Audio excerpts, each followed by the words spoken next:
Doom.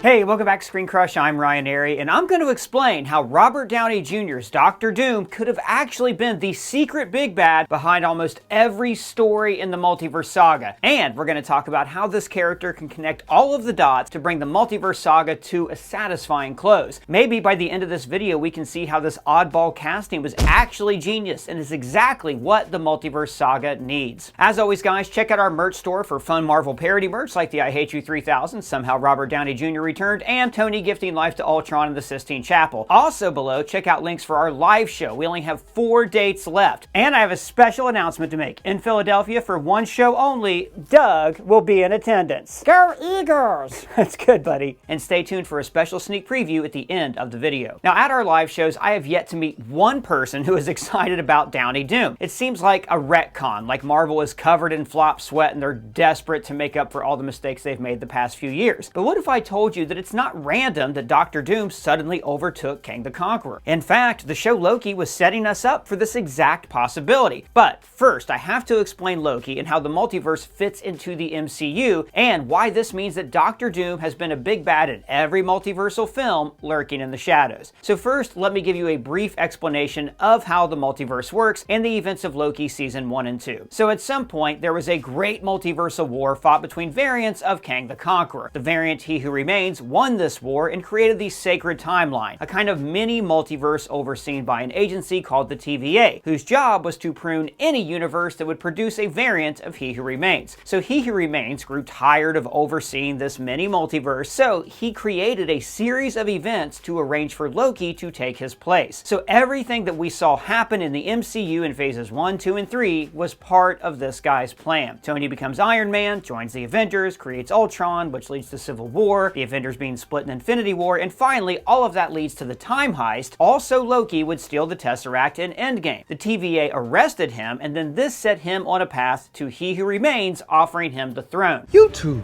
run the thing. He Who Remains knew that Loki wanted power, but he didn't count on Loki making friends along the way, and Loki wanting to preserve free will for the multiverse. So instead of simply taking over the Sacred Timeline, Loki created a kind of multiversal tree where timelines are allowed to branch and grow. Now you have to understand that the events of Loki season 1 and 2 actually occur during Avengers Endgame. When Loki steals the Tesseract, from that point on, that multiversal tree is formed and starts branching. Wait, why is that? Because Loki and the TVA exist outside of the flow of time. They're like time travelers. So in the blink of an eye, the multiverse is reborn as a tree. This means that from the point of view of all those different Kangs, the multiverse has always been a tree, and they have always been kept in check by the TVA, like we hear here. Do any of them know that we exist yet? Oh. Yeah, I don't know, man. Are you making all this up? No, not at all. I brought receipts. You see, in the finale of Loki Season 2, we learned that Loki's ability to time skip has finally given him a power greater than He Who Remains control. After He Who Remains says, "How do you know we haven't had this conversation before?" Loki replies with, And what makes you think this is the first time we've had this conversation? So this means that, post-multiversal tree, the Kangs have never had any power. So it actually makes sense that the Multiverse Saga would need to end with a new villain, Doctor Doom. Wow, that actually makes sense. Hey, guess what, fellas? I got a big date for Valentine's Day. Your boy is on the rebound. Not looking like that, you're not. Well, what's wrong with how I Buddy, look? I am gonna give you a shave. Yeah, there you go. Is that better? Yeah.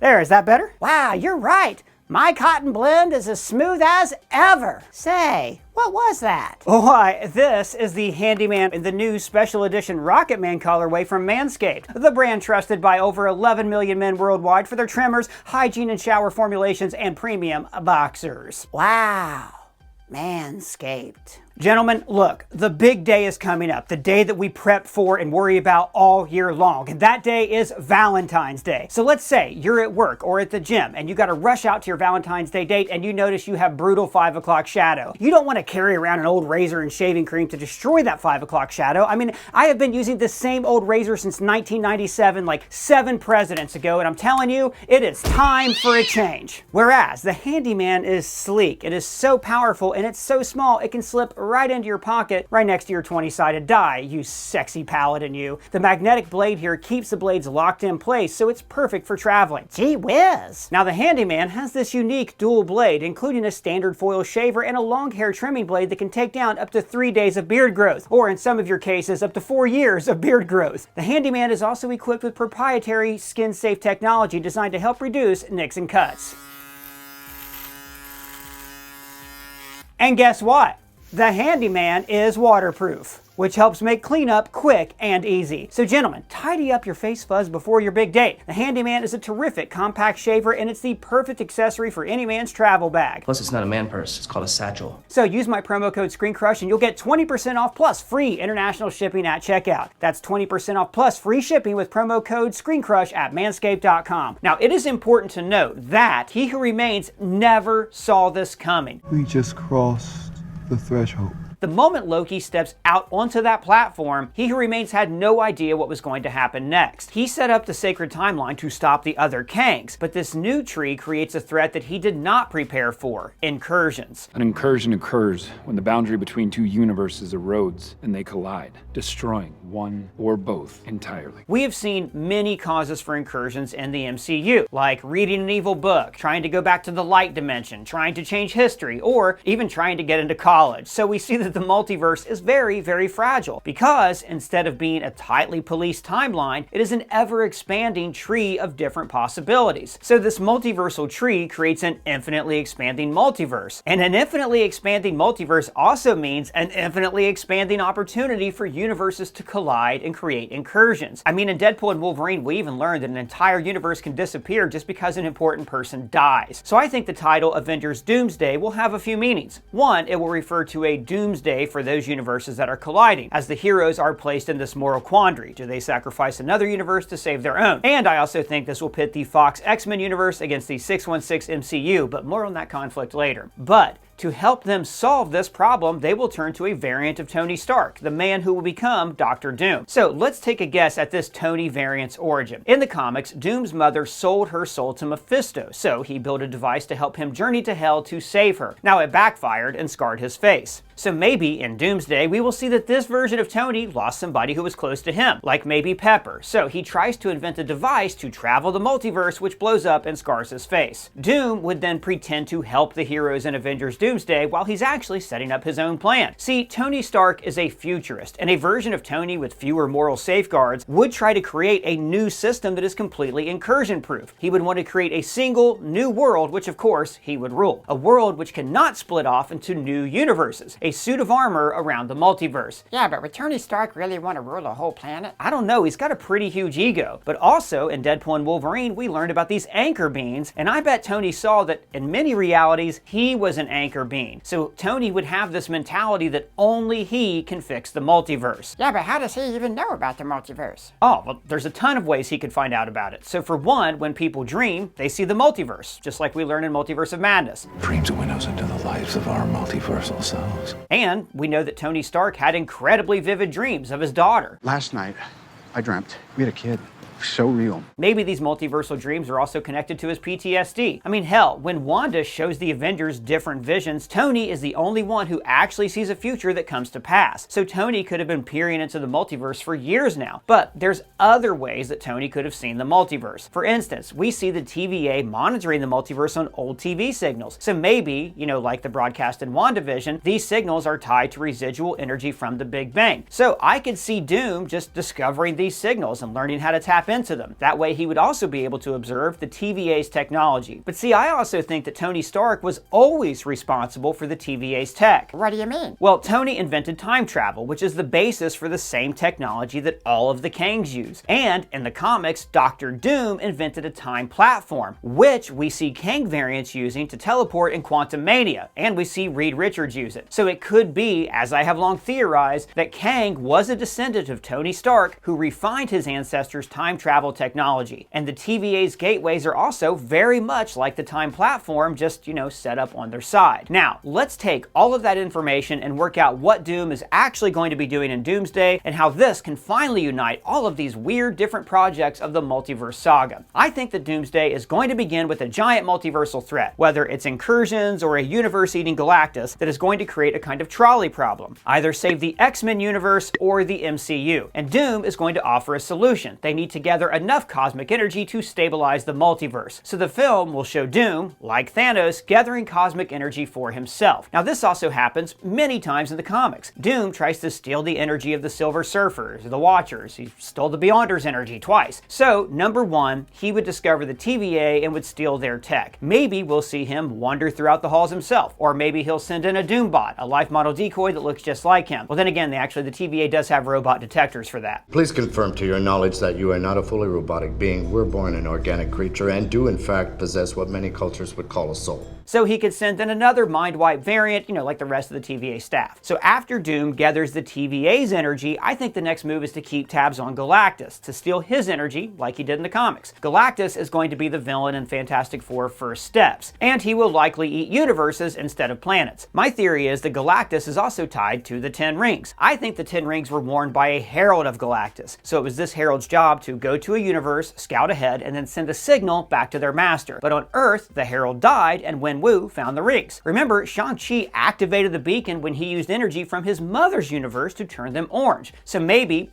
to the rings, they thought they had entered a new universe, then activated the beacon to summon Galactus. Doom could then trace this signal using TVA tech, which would allow him to track the movements of Galactus so he could steal his power in either First Steps or Doomsday. Now, I also think that in his universe, he would have discovered Tiamat in the center of the Earth and siphoned the energy of the Celestial for himself. I also think something similar will happen with the Watchers. As Doom's awareness of the multiverse grows, he will also become aware of the higher dimensional plane where the Watchers observe from. Just like Tony's creation, Infinity Ultron. I see you. And, just like in the comics where he steals the power of Aaron the Watcher, Doom will steal the power from the 3 baby-headed preverts that we saw in What If. And, if you want to get really weird with it, Doom could also find the robot Kevin and download all of his files in the 616, but I think that robot's going to stay a one-off gag from She-Hulk and we'll never see it again. You see, Doom would realize pretty early that the 616 universe is very important to the multiverse. After all, it was the original universe of He Who Remains. It is the sacred timeline. So I also think it's possible that Doom already visited this universe, but against his will. He could have been pulled into this reality during the events of No Way Home. Remember, Strange's botched spell pulled in people who knew Peter Parker was Spider-Man, which would include Tony Stark. So while he was in the 616 universe, Doom could have studied the environment or even taken some of Tony Stark's tech. But I think the big connection is going to be with WandaVision. In that show, Wanda uses her abilities to remake the reality of a small town and turn it into an idyllic sitcom reality. And Doom will need the power of the Scarlet Witch to remake his new universe. Then in the show Agatha All Along, we find out that Wanda's son Billy is still alive. His soul moved into a young man who now, like his mom, has the powers to remake reality. In the comics, this is sort of what happens, and then he becomes a hero called Wiccan, who then helps to form a group called the Young Avengers, who are definitely being set up in the MCU. The Young Avengers will probably be composed of Wiccan, Speed, America Chavez, Kamala Khan, Cassie Lang, Kate Bishop, and maybe the Hero Patriot, and whoever else they want to throw in there. Now, in the Young Avengers comic book, The Children's Crusade, Wiccan and Speed lead this quest to find their mother, the Scarlet Witch, and it turns out that she's being controlled by Dr. Doom. So I've said for a while that I think this will be the plot of the Young Avengers. Wiccan will venture out to find his mother, and she will be under the control of Doom. Yeah, but how could Doom get control of Wanda? See, that's the best part. So the Darkhold was the super evil book that existed in every reality, right? And Wanda turned evil because of the Darkhold's influence, right? So instead of Wanda being influenced by the Chaos God Chthon, maybe she was actually being influenced by another sorcerer who had the Darkhold. Somebody who is, hyper-focused enough to teach himself magic, who would learn to use the Darkhold's power to tell Wanda exactly what she wanted to hear.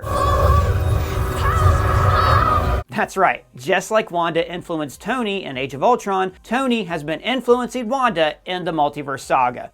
None of us liked Wanda's abrupt heel turn in Multiverse of Madness, so this little twist would help explain why she broke bad so fast. Because it was Doom all along. Exactly, and the reason he's gathering all of his power is so Wanda can then use it like a giant battery to reform the universe to his liking. And there are other ways that Doom could gain power. Thor Love and Thunder showed us that it's fairly easy to use an Asgardian Bifrost to travel to the center of the universe, talk to Mr. Cosmic Toes, and get any wish granted. Hell, if Doom is such a master manipulator who can view every event in the multiverse, maybe he sent the all-black sword into Gore the God Butcher's hands so he could wreak havoc in the 616, and then distract Thor with raising a daughter instead of protecting the universe. But Love and Thunder also introduced the Pantheon of Gods. I would love to see Doom rock in and devastate the place, similar to how he'll probably show up and eradicate the Council of Kangs that we saw in Quantumania. Now earlier I talked about how I think Doomsday could also be about the Avengers versus the X-Men. Here's how that is likely to unfold. In the comics, the lead up to Secret Wars was a storyline called Time Runs Out. This is when the Illuminati realizes that their universe was moving toward an incursion with another universe. So then they had a moral debate about whether or not to end the other universe in order to save their own. So I think we're going to see the same trolley problem play out in Doomsday, except it will be with the X-Men universe, the same universe that we saw in Deadpool and Wolverine and at the end of the Marvels when Kelsey Grammer's Beast made a cameo. And this conflict is going to connect a lot of threads in the Multiverse Saga. For instance, in the Marvels... Yeah, I didn't see the Marvels. That's okay. So in the Marvels at the end, they're able to use 2 quantum bands to open up a path between 2 universes. Currently, Kamala has one band and Carol has the other. But in that other reality, we saw the hero Binary wearing both quantum bands. So in theory, she could already jump between universes and meet the Avengers. Wait, there's Avengers? Finally? Well, there's going to be. I think Captain America Brave New World will end with Sam reforming the Avengers. And if I was going to bet on the lineup, I would say some variation of Carol, Sam, She-Hulk, maybe Moon Knight, that would be fun, Spider-Man, Black Panther, Wonder Man, and Shang-Chi. And maybe, just maybe, these Avengers will be able to travel between dimensions with the help of Werewolf by Night and the Man-Thing. Okay, you lost me. So Werewolf by Night is about the werewolf protecting his friend, the Man-Thing. And in the comics, the Man-Thing safeguards the nexus of realities, probably the same weird place where we saw the Book of Ashanti in the opening of Multiverse of Madness. This way, every team has somebody who can travel the multiverse. The Young Avengers have America Chavez, the X-Men have Binary, and the Avengers will have Man-Thing. So I think that Doomsday will show Dr. Doom pitting the Avengers versus the X-Men as a distraction, similar to how the heroes were divided by the Sokovia Accords in Captain America Civil War. And this is where we could see the mother of all melee battles, every X-Men character versus all of the Avengers characters. Shut up and take my money! And while they are distracted,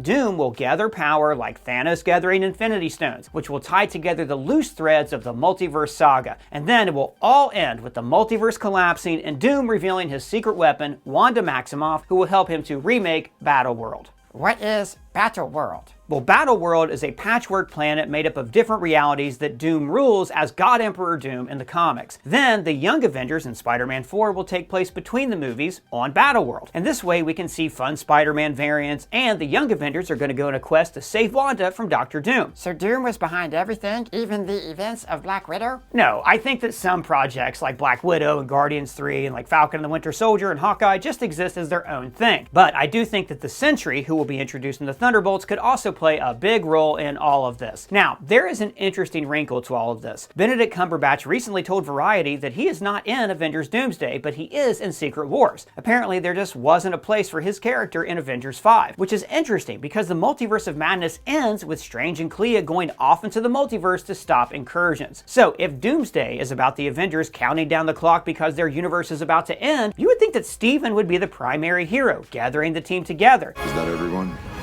Like you wanted more? But maybe that's why he's not in it. If he were in the film, then it would not be as easy for Doom to manipulate the heroes. Hell, Doom might have been behind the incursions that Strange runs off to stop. And he would have set up these events to distract Doctor Strange so then he could pull off his plan in Doomsday. Now, I cannot even begin to guess how this is all going to play out in Secret Wars. The Multiverse Saga is a real challenge for the Russo brothers because there are all of these threads that just don't connect. And maybe these stories just didn't generate as much fan interest as some of the stories stories in the Infinity Saga. But I think that we can all agree that if they stick this landing, then we will look back on the Multiverse Saga as a success. And then in a soft reboot universe, the Fantastic Four and the X-Men will be incorporated from the start, and hopefully the studio will learn from its missteps. So I hope this explains why Doctor Doom, and not Kang, was the real threat to the multiverse the whole time. Kang and He Who Remains were essentially defeated in the finale of Loki Season 2, which opened the door for Doom to lurk in the shadows. You see guys, the Multiverse Saga needs a threat that is smarter than everyone else, like Tony Stark, and the saga needs a villain who has some moral nuance. I mean, like Thanos, we need somebody who feels that they are doing the right thing, just like Tony Stark when he invented Ultron. I don't want to hear the man was not meant to meddle medley. Tony Stark is the only existing character we know of who can have the patience, intelligence, and obsessiveness who can manipulate all of these heroes. Plus, if the point of the Multiverse Saga is that we get to see the road not taken, then it makes sense that the MCU's greatest hero would then become its greatest threat. And let's face it, in a meta way, Tony Stark has already been the greatest threat to the Multiverse Saga. They keep introducing new heroes, but the shadow of Robert Downey Jr. has kept fans from moving on from the saga's glory days. So of course it makes sense for Downey to literally return and threaten these new heroes. But that's just a few ways that I think Doom could have been behind the Multiverse Saga all along. Guys, we are in the final stretch of our live show. We are doing Philadelphia on February 2nd, then we have 3 dates in March in Charlotte, Atlanta, and Orlando. Our live shows have evolved over this tour. It's now become kind of a Pee-wee's Playhouse for nerds with exclusive breakdowns, special guests. We take you behind the scenes of how we make ScreenCrush videos, but the best part is doing the Q&A with you guys, the fans. I love meeting you guys face to face. It is so much fun. So links for tickets are below. And don't forget to use our discount code for Manscaped. The link for that is below too. So do you guys have any theories about Robert Downey Jr.? Let me know down in the comments, or you can at me on Blue Sky, Threads, or our free to join Discord server. And if it's your first time here, please subscribe and smash that bell for alerts. For ScreenCrush, I'm Ryan Airy.